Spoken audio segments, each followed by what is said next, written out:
Yang pertama yaitu Al-Quran. Al-Quran berkedudukan sebagai sumber pertama dan utama dalam hukum Islam.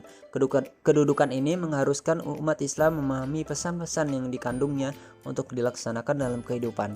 Hal tersebut juga diperlukan sebagai upaya mengatur perilaku manusia, baik yang berhubungan dengan manusia ataupun makhluk yang lainnya secara horizontal. Demikian pula seluruh persoalan yang berkaitan dengan hukum. Meskipun dicari jawabannya terlebih dahulu dari petunjuk yang terkandung di dalam Al-Quran, kemaslahatan hidup manusia di dunia dan di akhirat diyakini dapat diperoleh jika manusia melandaskan pada perilaku hidup mereka pada petunjuk Al-Quran. Argumentasi yang menyatakan bahwa Al-Quran sebagai sumber dan dalil pertama dan utama ditemukan dalam penjelasan Al-Quran.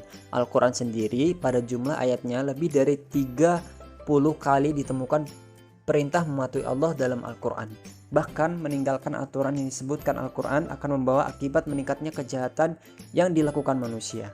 Al-Quran secara redaksional dan makna yang dikandungnya bersifat qat'i al-wujud. Maksudnya adalah lafaz Al-Quran dan pesan yang dikandungnya terjamin keautentikan dan otoritas kebenarannya. Keautentikan itu terjamin karena transformasi periwayatannya secara keseluruhan mencapai tingkat mutawatir. Selain itu, jaminan keaslian Al-Quran dapat intervensi langsung dari pemiliknya yaitu Allah Subhanahu wa taala. Al-Sunnah pada uraian sebelumnya telah dijelaskan bahwa Al-Quran sebagai sumber utama dan yang paling utama dari hukum Islam yang bersifat global yang membutuhkan penjelasan secara operasional. Nabi Muhammad SAW sebagai penyampai ajaran Al-Quran diberi otoritas oleh Tuhan untuk menjelaskan lebih lanjut apa yang telah diwahyukan kepadanya. Dengan demikian, Al-Sunnah baik dalam bentuk perkataan, perbuatan maupun dalam bentuk takrir berkedudukan sebagai sumber kedua setelah Al-Quran. Kedudukan Al-Sunnah sebagaimana disebutkan di atas bersifat argumentasi bahwa secara normatif ditemukan ayat Al-Quran yang menyeluruh untuk taat kepada Rasul. Ketaatan kepada Rasul sering dikaitkan dengan ketaatan Allah Subhanahu wa taala seperti yang ditemukan pada surat An-Nisa. Artinya, hukum-hukum tersebut itu adalah ketentuan-ketentuan dari Allah.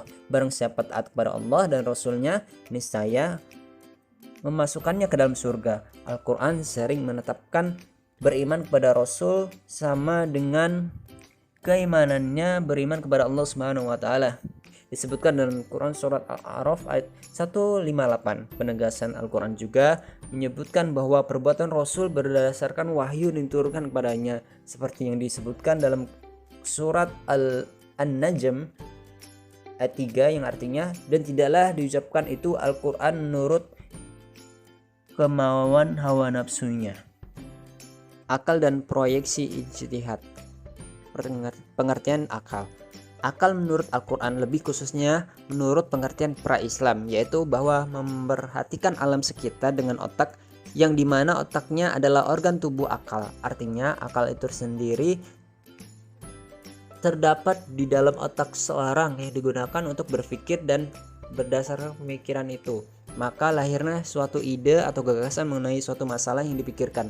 Sebagaimana telah kita ketahui bahwa Allah Subhanahu wa taala menciptakan manusia berbeda-beda berdasarkan akalnya dengan makhluk hidup lainnya seperti hewan dan tumbuhan.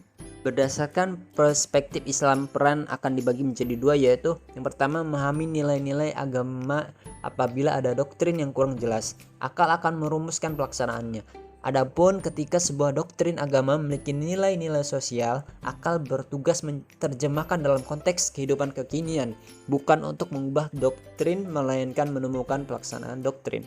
Yang kedua, akal bertugas memilih dan menyeleksi doktrin agama. Terkadang ada doktrin agama yang temporer atau madaniyah dan doktrin agama yang selalu kontemporer atau makiyah.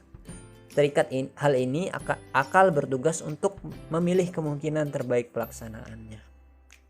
Selanjutnya yaitu proyeksi ijtihad. Ijtihad menurut bahasa berarti usaha yang keras dan bersungguh-sungguh. Sedangkan pengertiannya dari segi istilah ijtihad adalah berusaha menetapkan hukum terhadap masalah yang belum ada ketetapan hukumnya dalam Al-Quran dan hadis yang dilakukan dengan secara cermat dan pikiran yang murni serta berpedoman kepada aturan penetapan hukum yang benar. Rujukan ijtihad tetap pada Al-Quran dan hadis, dalam arti bahwa penetapan hukum ijtihad tidak boleh bertentangan dengan ayat-ayat Allah atau ajaran Rasulullah SAW.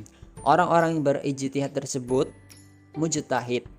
Antara mujtahid yang satu dengan mujtahid yang lainnya dalam menetapkan perkara yang belum ada ketentuan hukumnya dalam Al-Quran mungkin akan berbeda dalam memberikan ketetapan hukum. Ada pendapat yang satu benar, ada yang lain menjadi salah. Hal ini akan menjadi penilaian yang mempengaruhi hukum.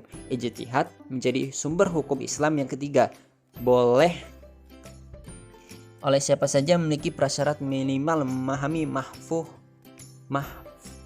mafhum ayat atau hadis, memiliki atau menguasai ilmu alat seperti nahwu shorof, mengetahui latar belakang suatu ayat atau hadis, luas pemahamannya terhadap pengetahuan Islam, memiliki loyalitas yang tinggi terhadap agama dan lainnya. Ijtihad ditetapkan dengan beberapa cara, antara lain ijtima dan qiyas. Ijtima adalah kesepakatan para mujtahid pada suatu setelah Rasulullah SAW wafat terhadap suatu masalah, sedangkan qiyas adalah menetapkan hukum dengan cara menghubungkan satu perkara yang sudah ada ketetapan hukumnya terhadap masalah lain yang dihadapi dan belum ada ketetapan hukumnya, sedang antara keduanya sama-sama memiliki sebab yang bisa disepadankan.